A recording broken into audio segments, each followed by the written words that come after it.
Les enfants bénéficiaires ont le droit aux services suivants. Conseiller personnel. Section 23B2 du Children Act 1989. Il revient aux autorités locales de nommer un conseiller personnel pour chaque enfant concerné si cela n'a pas déjà été fait conformément au paragraphe 19c de la partie 2 de l'annexe 2. Évaluation des besoins et feuille de route. Section 23B, sous-section 3 du Children Act 1989.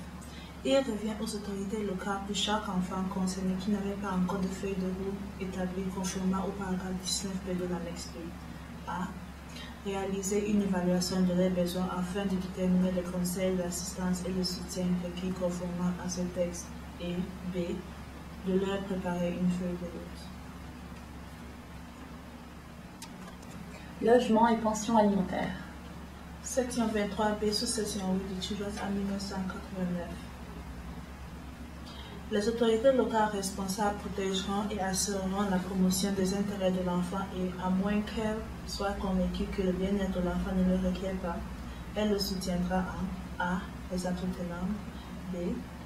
Leur fournissant un logement ou en le gardant dans un logement convenable et C. Fournissant tout autre soutien qui pourrait être prescrit. Rester en contact.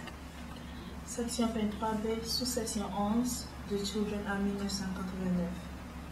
Si malgré les efforts, les autorités locales ont perdu contact avec un enfant concerné, elles doivent au plus vite A. Trouver le moyen de rétablir le contact et B. Prendre les mesures nécessaires pour le retrouver. Assistance pour atteindre les objectifs mis en place par la feuille de route.